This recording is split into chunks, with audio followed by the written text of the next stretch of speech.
Assalamualaikum warahmatullahi wabarakatuh. Yang kami hormati Bapak Ketua Kelompok Tani Tresno Maju, yang terhormat anggota Kelompok Tani Tresno Maju dan anggota Gapoktan yang terdiri dari kelompok tani Mardi Mulya, Tani Mulya, Sekar Mulya, Manggar Mulya, dan Tresno Maju.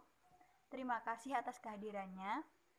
Puji syukur kepada Tuhan Yang Maha Esa karena atas limpahan rahmat dan hidayahnya kita semua masih diberikan kesehatan dan kesempatan untuk berkumpul di sini mengikuti kegiatan penyuluhan dengan sehat tanpa kurang suatu apapun. Perkenalkan, saya Galuh Anggani, NIM H04190027 dari Program Studi Penyuluhan dan Komunikasi Pertanian Universitas 11 Maret akan memberikan sedikit materi penyuluhan mengenai pengendalian hama tikus sawah secara ramah lingkungan dengan menggunakan penghalau tikus dari kapur barus.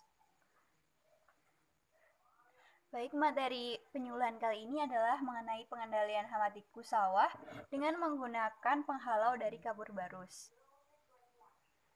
Seperti yang kita ketahui, padi merupakan produk pertanian utama di negara agraris, terutama Indonesia. Nah, Indonesia sendiri merupakan salah satu negara dengan tingkat konsumsi beras terbesar di dunia. Bisa dilihat di sini, di grafik ini, tingkat konsumsi beras ini cenderung meningkat pada tiap tahunnya. Nah, upaya untuk menjaga stabilitas dan peningkatan produksi padi telah dilakukan oleh pemerintah Indonesia sejak dulu. Akan tetapi, kerugian di sektor pertanian ini terus terjadi akibat serangan hama dan penyakit.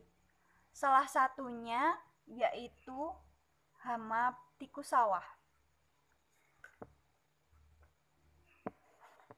Nah, tikus sawah atau Rattus argentifenter ini merupakan salah satu hama utama pada tanaman padi yang dapat menyebabkan gagal panen atau puso.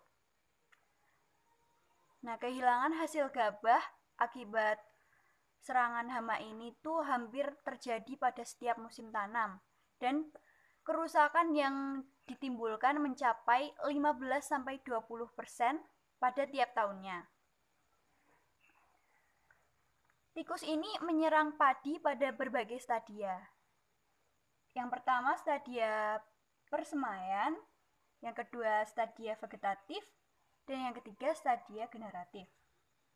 Pada stadia persemaian, tikus mencabut benih yang sudah mulai tumbuh untuk memakan bagian biji yang masih tersisa. Sedangkan pada stadia vegetatif, tikus sawah memotong bagian pangkal batang untuk memakan bagian batangnya. Pada stadia generatif, tikus memotong pangkal batang untuk memakan bagian malai atau bulirnya. Nah, stadia yang paling disenangi tikus adalah stadia generatif. Ketersediaan pangan yang melimpah pada stadia generatif ini merupakan faktor pendukung dari perkembangbiakan tikus secara optimal. Penggunaan pestisida kimia dalam memberantas hama tikus ini tentunya dapat memberikan hasil pertanian yang lebih memuaskan. Akan tetapi, penggunaan pestisida sendiri ini menimbulkan efek negatif bagi pertanian, lingkungan, dan kesehatan. Efek negatif tersebut berupa timbulnya hama dan patogen yang lebih resisten terhadap pestisida. Yang kemudian adanya hama baru, lalu ada timbulnya keracunan, kemudian ada residu yang tertinggal pada tanah maupun pada tanaman, dan adanya kerusakan tanaman. Nah, untuk itu, penghalau tikus ini merupakan salah satu alternatif solusi untuk mengendalikan tikus secara ramah lingkungan. Komponen utama yang digunakan dalam pembuatan penghalau tikus ini sebenarnya cuma dua bahan, yaitu kapur barus dan botol air mineral. Nah, kapur barus ini memiliki aroma yang menyengat, sehingga berfungsi sebagai penghalau tikus. Sedangkan botol air mineral ini berfungsi sebagai tempat untuk meletakkan kapur barus. Nah, langkah-langkah pembuatannya ini cukup sederhana. Bisa dilihat pada folder. Yang pertama itu botol air mineral bekas dilubangi agar aroma dari kapur barus ini dapat keluar.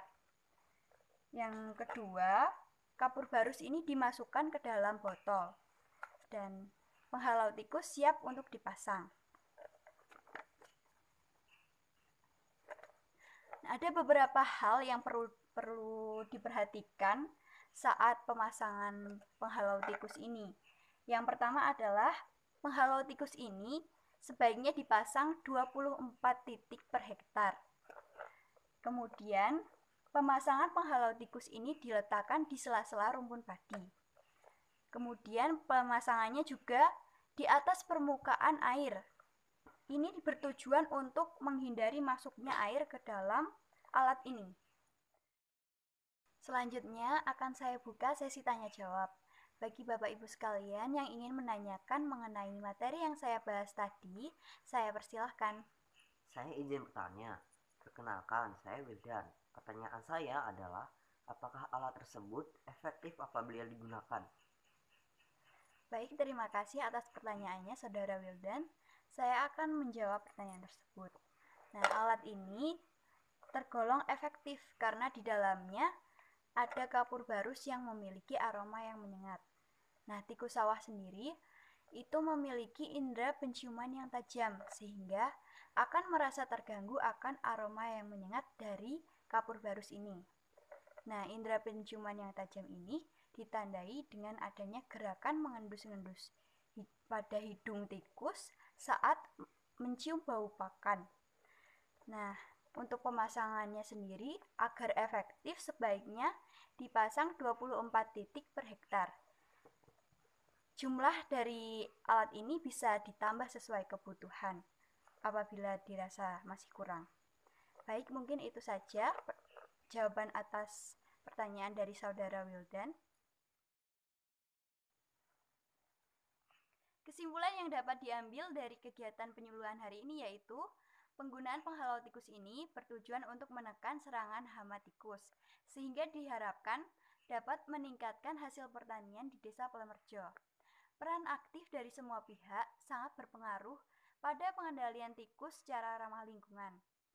Seiring bertambahnya pengetahuan dan keterampilan petani, diharapkan pengendalian ini dapat terjadi secara efektif dan ramah lingkungan. Baik, cukup sekian dari saya. Apabila ada salah kata atau kalimat, saya mohon maaf. Wassalamualaikum warahmatullahi wabarakatuh.